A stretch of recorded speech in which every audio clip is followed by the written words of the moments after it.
My name is Clem, and I'm a junior at Norris. All right! This is my poem titled The Beasts.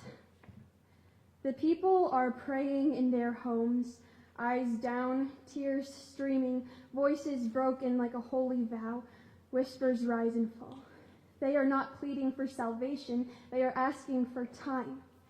We look out our windows at the streets, glittering with littered glass. They hum with something restless. The world still weeping, we do not consent to our own destruction. Even the birds don't bat their wings, eyes shut tightly, blinded behind the fog.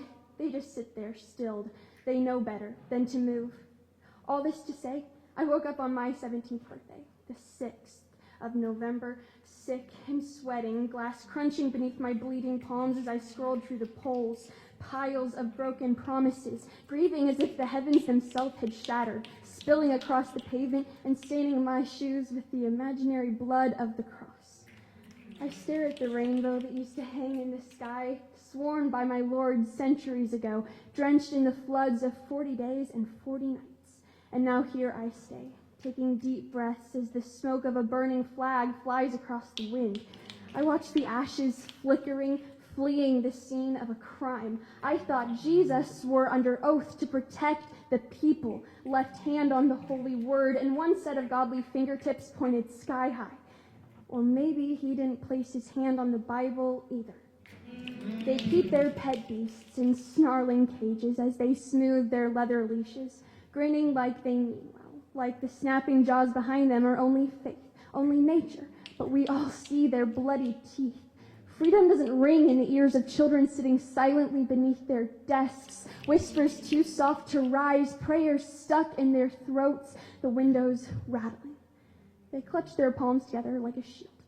But even the faithful know that prayers won't stop a bullet. They always said that evil would rise at the end of days, that we would all hear the howls while they echoed through the streets. They never said they would come wearing pressed suits, holding hymn books in bloody hands. Outside, the fog lingers, and the teething beasts are still hungry.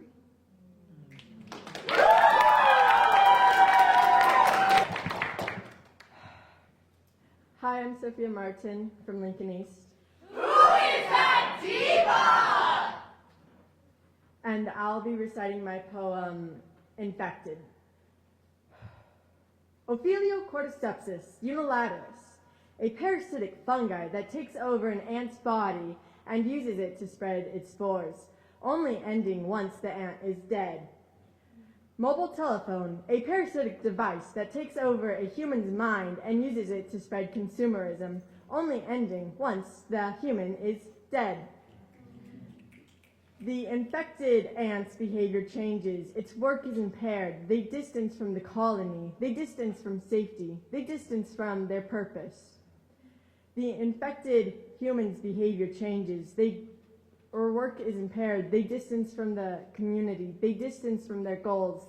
They distance from reality, drinking that sweet, sweet liquid they call the internet and consuming their feed, allowing themselves to become nothing more than their phone's carriers.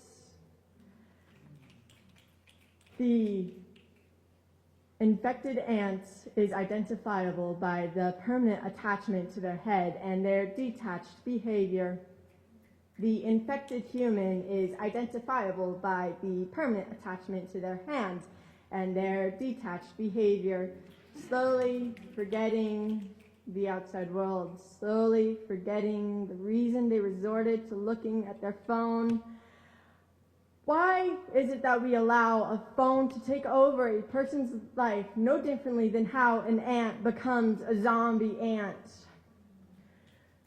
Phones are a parasite to our society. We spend hours and hours scrolling and scrolling just for what? Instant gratification? We are wasting our time rather than working to improve. Isn't that just a crime against ourselves?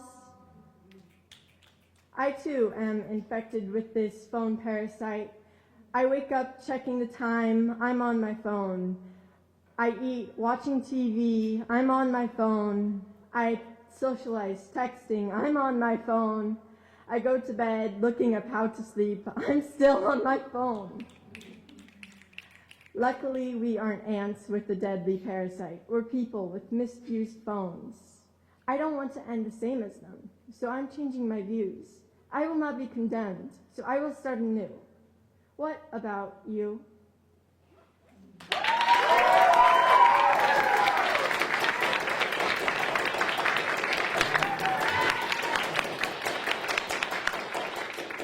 I'm Ayana. I'm a junior from Norris. All rise. And this is my poem, The Ram. She lives in the stars, in the swirling constellations of the night sky. Her eyes drift across the blinking lights, peering into the world below. She resides in Aries, and the explosive stars of her personality. Her insides orbit with the billions of stars, planets, suns, and moons that spin in the Milky Way.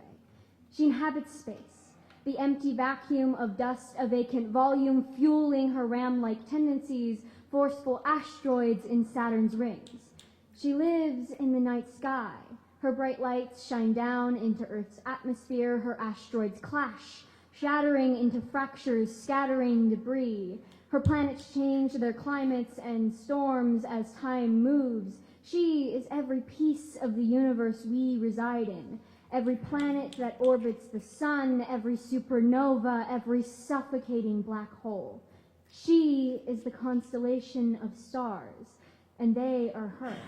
Her eyes are Sagittarius, and her body with the stars of the crab. I breathe. I feel everything with all the heat of the thousands of suns in our galaxy. The stars spiral around my head. My insides, my guts rage as powerfully as Jupiter's red spot. I am a cosmo. I'm filled with the boldness and explosive loyalty of the Aries ram. My eyes hold the liveliness, passion, and philosophy of my mother's Sagittarius centaur. I overflow with the cautious tendencies of my father's cancerous crab. I have molded myself to mirror, to radiate the confidence, stubbornness, and creativity of the father I created and his formidable Leo lion. I find myself to be one with the stars, perceiving the world like a star in the sky above through the lens of my astrological sign. She lives amongst the stars, walks across the galaxy. She watches, orbits, spins, spirals. She breathes. She is me. I am her.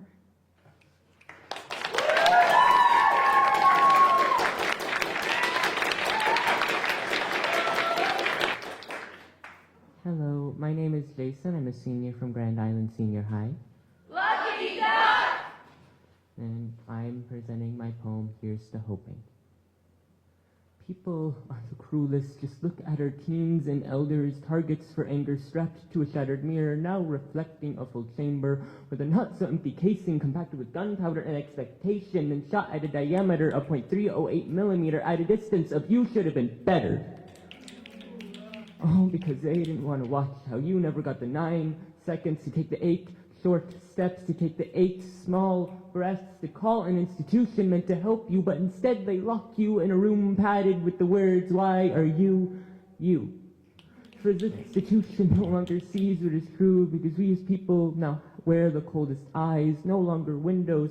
Now they're fogged over, accompanied by an equally cold shoulder as we turn to face away from problems clear as day, problems never really our own, problems that spell out why, oh, you.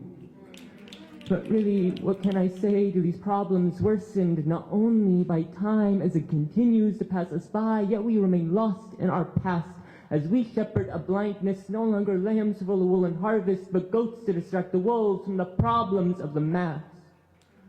But really, what do I get to say? Because we as people use the sharpest words, stolen from their true purpose. Now words are as deadly as pistols, only everyone has words. And how carelessly we continue to use them.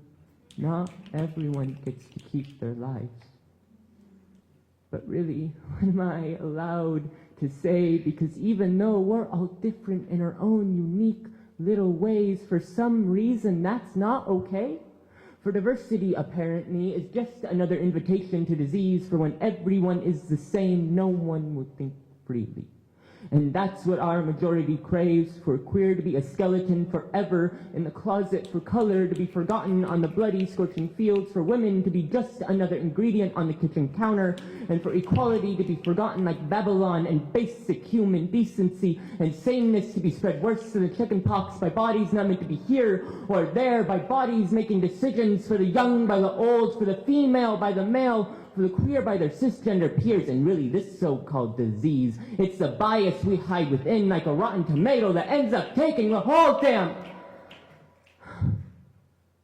Though, I suppose this isn't entirely fair. At least not to those who are sitting here, because I hope a brighter possibility lies here somewhere. Because I think it's possible that people can use the wisest words, that people can have the brightest smiles, that people can be the kindest. I just wish those possibilities were true, not only in, but also out of this room. So here's to hoping that we get to see it.